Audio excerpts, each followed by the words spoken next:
Mi mejor amigo me ayudó a construir mi empresa durante 10 años, hasta que descubrí que también estaba construyendo otra vida con mi esposa. Durante mucho tiempo pensé que mi vida era el resultado lógico de años de esfuerzo. No suerte.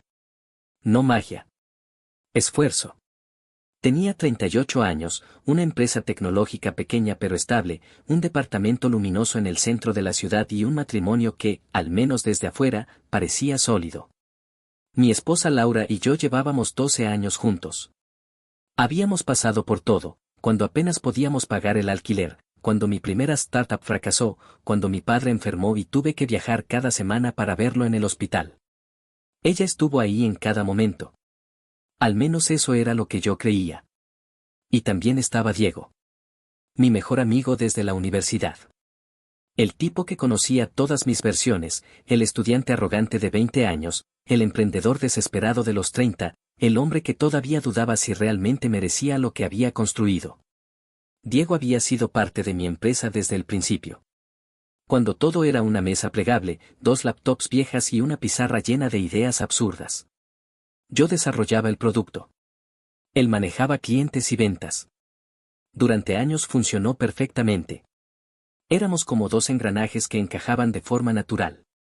Pero lo curioso es que, cuando recuerdo ahora esos años, hay pequeños detalles que en ese momento parecían insignificantes. Pequeñas cosas que mi cerebro archivó como ruido de fondo.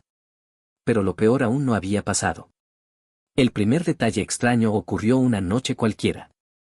Eran casi las 11. Yo estaba revisando unos reportes financieros en la mesa del comedor mientras Laura estaba en la ducha. Su celular vibró. Una notificación iluminó la pantalla. Normalmente no presto atención a esas cosas. Cada persona tiene derecho a su privacidad. Pero el nombre que apareció me hizo levantar la vista. Diego. El mensaje decía algo muy simple. ¿Llegaste bien? Me quedé mirando la pantalla unos segundos. No era un mensaje extraño por sí solo. Diego hablaba con Laura desde hacía años. Éramos prácticamente familia. Pero había algo en el tono que me produjo una sensación incómoda en el estómago. Como cuando algo no encaja del todo en un rompecabezas. En ese momento todavía no entendía lo que realmente estaba ocurriendo. Laura salió del baño envuelta en una toalla, con el cabello húmedo cayendo sobre los hombros. Tomó el teléfono de la mesa. Noté algo pequeño. Muy pequeño. Su mirada cambió cuando vio el mensaje.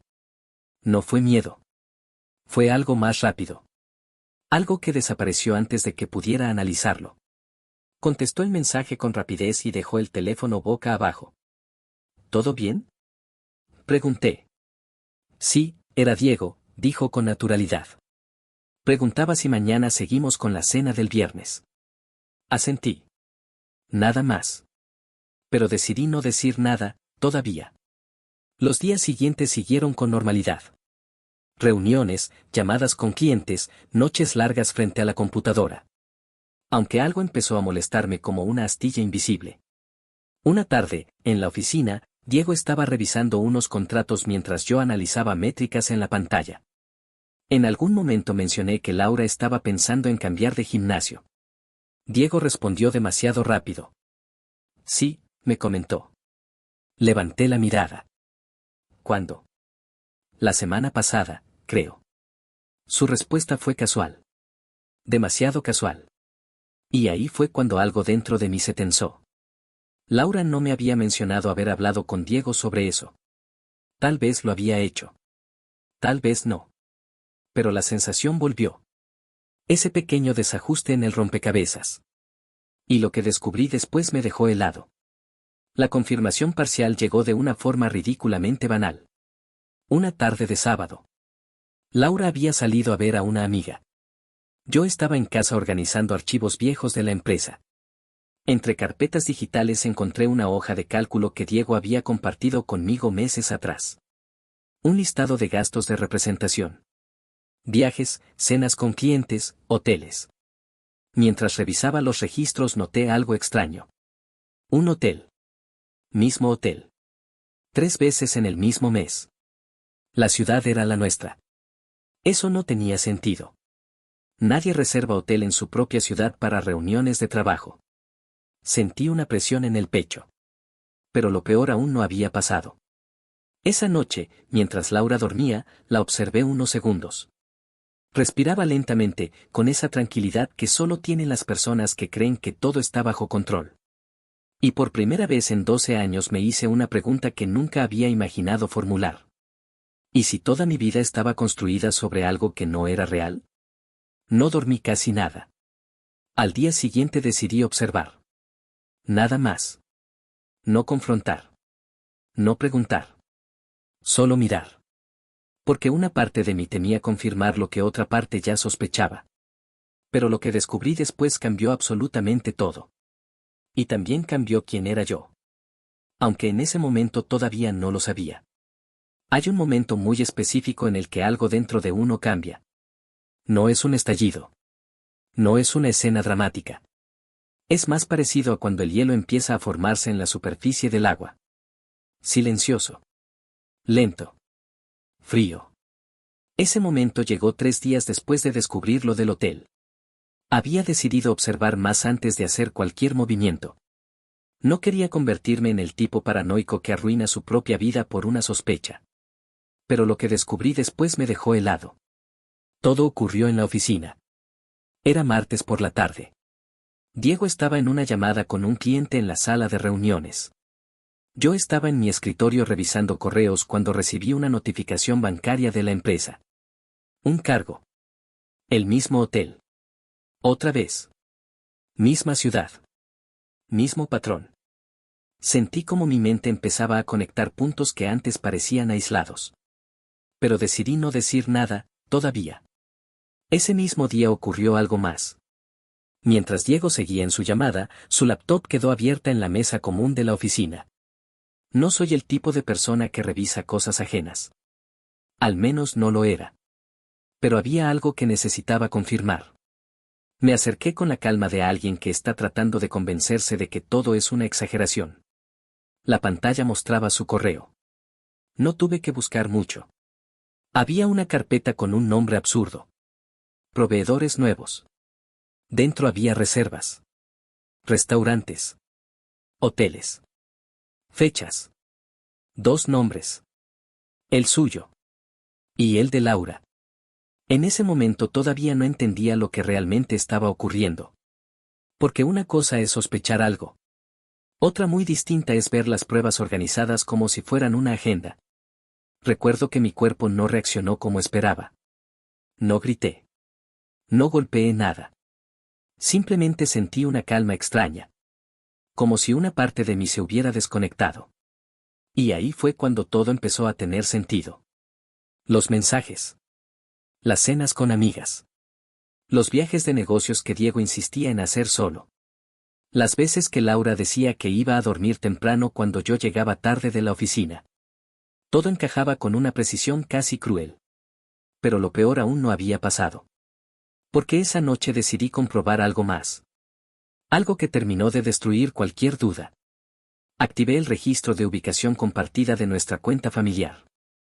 Era una función que habíamos configurado años atrás cuando viajábamos mucho. Normalmente nunca la miraba. Pero esa noche lo hice. Laura no estaba en casa de su amiga. Estaba en ese hotel. El mismo. Sentí un frío recorrerme la espalda. Y entonces tomé una decisión. No iba a confrontarlos. No todavía. Porque algo dentro de mí quería entender hasta dónde llegaba todo esto. Lo que hice después fue algo que ninguno de ellos esperaba. Durante las semanas siguientes empecé a mover piezas. Primero hablé con nuestro contador. Le pedí que revisara todos los movimientos financieros de la empresa de los últimos 2 años. No di explicaciones. Solo dije que quería una auditoría completa. Después hablé con nuestro abogado corporativo. Tampoco expliqué mucho. Solo pregunté qué ocurriría si un socio utilizara fondos de la empresa para gastos personales. Las respuestas fueron interesantes. Pero decidí no decir nada, todavía. Mientras tanto, empecé a observar a Diego con otros ojos. Y cuanto más lo miraba, más notaba detalles que antes había ignorado. Su obsesión por firmar ciertos contratos él solo. Clientes que nunca llegué a conocer personalmente. Pagos que entraban en cuentas intermediarias antes de llegar a la empresa. Y ahí fue cuando entendí algo importante. La traición no era solo emocional. También era financiera. Durante meses, tal vez años, Diego había estado usando la empresa como si fuera su caja privada. Hoteles. Viajes. Cenas. Todo disfrazado como gastos de representación. Y Laura formaba parte de ese sistema. Cuando comprendí eso, el dolor cambió de forma. Dejó de ser tristeza. Se convirtió en claridad. La estrategia empezó a tomar forma en mi cabeza como una partida de ajedrez. Primero reuní pruebas. Correos. Facturas. Reservas. Transferencias. Después hablé discretamente con 2 de nuestros clientes más grandes.